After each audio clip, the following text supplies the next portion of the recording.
One day a man came to Jesus and he wanted to raise some questions about some vital matters of life. At points he wanted to trick Jesus and show him that he knew a little more than Jesus knew and throw him off base. Now that question could have easily ended up in a philosophical and theological debate. But Jesus immediately pulled that question from midair and placed it on a dangerous curve between Jerusalem and Jericho. And he talked about a certain man who fell among thieves. You remember that a Levite, and the priest passed by on the other side. They didn't stop to help him. Finally, a man of another race came by. He got down from his beast, decided not to be compassionate by proxy, but he got down with him, administered first aid, and helped the man in need. Jesus ended up saying this was the good man, this was the great man, because he had the capacity to project the eye into the thou and to be concerned about his brother. Now, you know, we use our imagination a great deal to try to determine why the priest and the Levite didn't stop. The times we say they were busy going to a church meeting, an ecclesiastical gathering, and they had to get on down to Jerusalem so they wouldn't be late for their meeting. At other times, we would speculate that there was a religious law that one who was engaged in religious ceremonial was not to touch a human body 24 hours before the ceremony. And every now and then we begin to wonder whether maybe they were not going down to Jerusalem, down to Jericho rather, to organize a Jericho Road Improvement Association. That's a possibility. Maybe they felt that it was better to deal with the problem from the causal root rather than to get bogged down with an individual effect. But I'm going to tell you what my imagination tells me. It's possible that those men were afraid. You see, the Jericho Road is a dangerous road. I remember when Mrs. King and I were first in Jerusalem. We rented a car and drove from Jerusalem down to Jericho. And as soon as we got on that road, I said to my wife, I can see why Jesus used this as the setting for his parable. It's a winding, meandering road. It's really conducive for ambushing. You start out in Jerusalem, which is about 1,200 miles, or rather 1,200 feet above sea level. And by the time you get down to Jericho, 15 or 20 minutes later, you're about 2,200 feet below sea level. That's a dangerous road. In the days of Jesus, it came to be known as the bloody paths. You know, it's possible that the priest and the Levite looked over that man on the ground and wondered if the robbers were still around.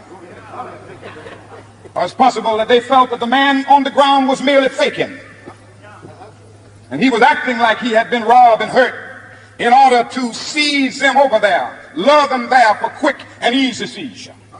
And so the first question that the priest asked, the first question that the Levite asked was, if I stop to help this man, what will happen to me? But then the Good Samaritan came by, and he reversed the question.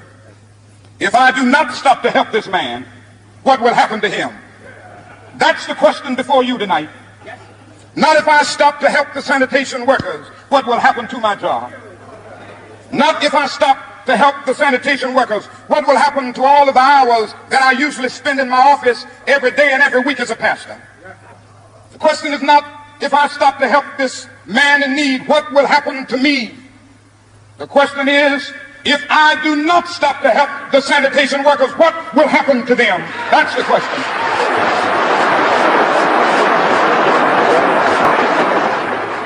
Let us rise up tonight with a greater readiness.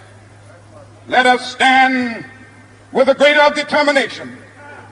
And let us move on in these powerful days, these days of challenge, to make America what it ought to be. We have an opportunity to make America a better nation. And I want to thank God once more for allowing me to be here with you. You know, several years ago I was in New York City autographing the first book that I had written. And while sitting there autographing books, a demented black woman came up.